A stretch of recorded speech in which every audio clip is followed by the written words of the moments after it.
Alright, it's time to bring this story arc to an end by catching Suicune. Shouldn't be that difficult because I have a 16 level advantage, so I'm not expecting to get swept by this thing. But, anyway, Yuzin finally concedes defeat about, I think it's been, 70 videos since we first saw him? Well, it was about time.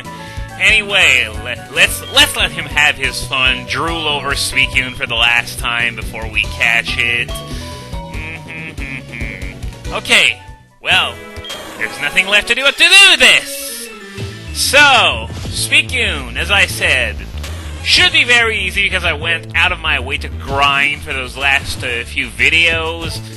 But I'm not going to take any chances. I'm going to use Hypnosis on it first. I hope this doesn't drag on for too long because this guy's got pressure, meaning I can only use Hypnosis 10 times, and since it has 60 accuracy, I can only expect to put it to sleep 6 times.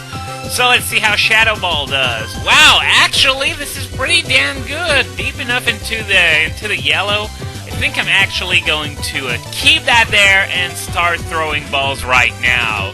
Because I'm afraid that if I send another one of my team members to hit it, it's going to die even to a weak hit. And Rain Dance, well, at least it's not going to do too much, so I'm just going to put it back to sleep. There we go. A popular saying about Suicune in Generation 3 was that Calm Mind Suicune had no weakness. The reason behind this being that it only has 2 weaknesses, and at the time, those were exclusively special types, and since Calm Mind boosts a special defense, it helps to circumvent those weaknesses. The standard Suicune set back then was pretty devious. Have a teammate, a set of 3 layers of spikes, then keep roaring whenever a major threat to Suicune would pop up, such as Blissey, for example, and then the switch-in would... So close! But yeah, the switch-in takes some damage, and then the Pokemon you roar in takes some damage as well. So, yeah, this is basically how the standard Suicune was used back then. And let me tell you, it was really, yes! Haha! This didn't take long at all, not even 3 minutes! Alright, so Suicune has been caught. I'm going to remind you guys, I have no intentions of using it since I decided to keep Lapras instead. Still, as I was about to say, Suicune was damn good in Generation 3. It's sort of hard to imagine in these days where Suicune is actually underused, just like every Pokemon that doesn't rank as absolutely outstanding, but that's the way it was back then. So, apparently Yuzin was pretty impressed with the fight, even though it was really lopsided, but oh well. This guy's easily impressed, as I'm sure we saw multiple times throughout this LP. Now, I'm gonna do a few things in Vermilion. First things first, I'm going to look up my Suicune's nature. Even though I don't want to use it, it's still fun to check.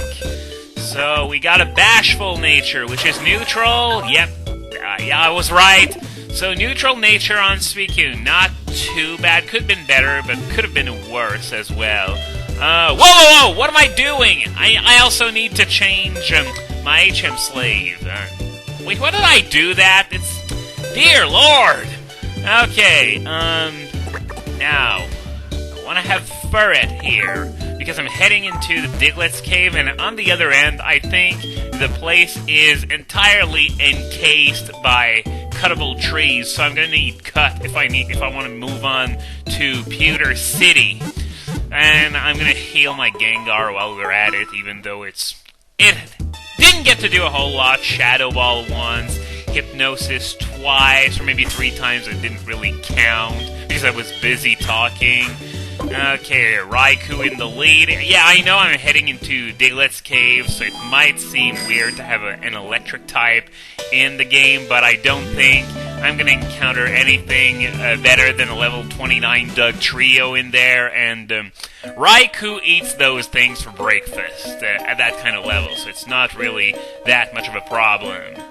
And wow, this guy is not really bright. He said that a bunch of Digletts popping out of the ground was surprising, but one, that's what Diglets do, pop out of the ground. What, did you expect to come in flying through the air? Because I had to make this joke because they say no one's ever seen what Diglett looks like underneath that.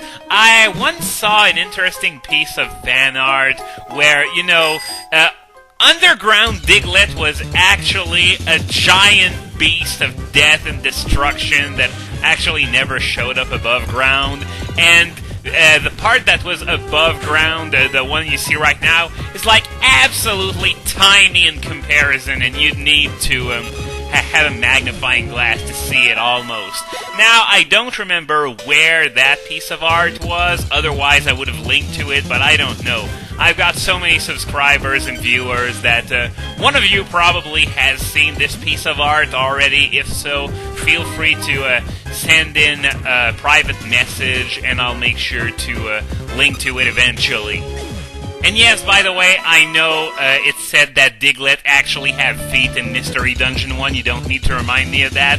But I had a twofold point to make, didn't I? Well, what I was about to say is that, yeah, this is what the Diglets do, pop out of the ground. And two, the place is called Diglett's Cave. There's literally nothing else but Diglets and Dugtrios in here. And, by the way, you probably already noticed it, mostly because it's on the screen right now, but, in the first 3 generations, Diglett's Cave was simply a very linear path that went from, Vermilion to Pewter City, but, in this generation, they added a few more areas that are only accessible using a rock climb. I mean, they sort of did this all over the place, but it's mostly noticeable in Diglett's Cave because, as I said, this place is known for being a very straightforward path, but then they just added a whole bunch of these side areas throughout the cave. Don't worry, I'm going to come back here and cover everything having to do with rock climb. Sorry about that, once I get the actual HM. By the way, something that I read in the news lately, Pokemon news on Bulba Garden, that is that they're going to have a Snivy giveaway in Japan. And the special thing about that Snivy is that it's going to have Synthesis and Aromatherapy, 2 moves that Snivy normally cannot learn. And of course, the Bulba News article I read this on made sure to mention that the ability was Overgrow, just so that they could crush our hopes that much faster, because they probably are aware that the only reason why anyone would ever use Serperior is because of Contrary, which I'm definitely not expecting it to get until at least next generation. Either way, I think we're pretty much done here. Yep, we are. So now we emerge on Route 2 near Pewter City. Now, if you remember, Route 2 is split into 2 paths. There's the one path that you need cut for that we're going to be exploring right now that bypasses Viridian Forest entirely. And we got a house here, and I believe this was where you obtained the Flash HM in the Kanto games, this little area here. Maybe not this house, but another building at least. Oh my good nuggets! Wow, that's sort of weird. It's too corny for me to use it myself, but oh my good nuggets, yeah. Let me guess, the present is, yeah, it's a nugget. It would have been fun if he kept talking about a nugget or shit, and then the only reward he gives me is like, a shoal salt or a regular potion or something like that. If they had any sense of humor, that's what they would have done, but, anyway, let's see what this guy wants. Oh, you're Jeff. Professor Oak is waiting for you in his lab in Pallet Town. We're not going to be heading there quite yet. Oh, I'm going to get a gift here. The Sacred Ash. Oh, wow. This is actually a really rare item that can revive all fainted Pokemon. I think there's only one in the entire game. In Gold Silver Crystal, this was found on the spot where you fight Who, but I guess they moved it here in this game. So, further down here, We are still en route to, but we are a lot closer to Viridian City. As you can see, there's this bug catcher that's actually south of Viridian Forest.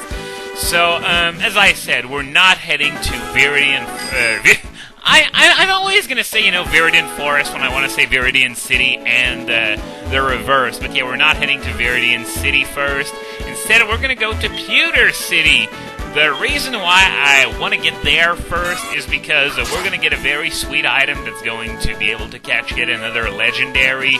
But, yeah, I think we can take care of this trainer first, since I believe he's the only one in this area, and I don't think I'm gonna be hurting for Who that badly, even though this is a bug catcher. But oh well. By the way, the other day I was talking about Skyward Sword, and I'm still not done with the game. Thanks for asking. It's just really, really long, especially the first time through. I would imagine that on further revisits it's going to take a lot less time, but yeah, this is the first time and I want to enjoy it. But yeah, the point I was trying to make is that there was something when I talked about the controls that I forgot to mention, and I don't know why, because it's annoying as hell. And I'm talking about free falling. Free falling! The controls are just absolutely atrocious. You'd think in the 5 years they took to make this game, they could have tried to make it work, but no. This is just horrible. And you'd think that someone would have realized that, we really can't make this thing work with motion controls, so let's just map it to the control stick instead. But no! They had to shove as much on the motion controls as humanly possible, and this is why I can't see core gaming with the Kinect work, for example. You need to use buttons and control sticks at some point to really be in control. Anyway, that's enough of this rant since we reached Pewter City. I was about to wonder if he was talking about how the radio tower still doesn't have any electricity, so the radio doesn't work. But then I didn't see the radio, and he said it was off to be fixed now. But well, that was pointless. At night, Clefairy come out to play at Mount Moon, but not every night. That is true. It's only on Monday nights that you can see that. And I'm going to make sure to show it to you because it's actually sort of cute, and it also nets you free Moonstone if you bring something with Rock Smash. And never turn down a trade if you had a Haunter. That means you just don't have one. Well, no, it's a Gengar, but it's not for trade either! And I'm sort of wondering, why this guy here would want to, I thought for a second that this Jigglypuff was gonna start singing like in the Kanto games, since they actually bothered bringing back here. Anyway, now I'm just going to swap out my Ferret for my Crobat, since I don't think I'm going to be needing Cut or Rock Smash in the next couple videos, especially since I'm headed back to Ecruteak after this.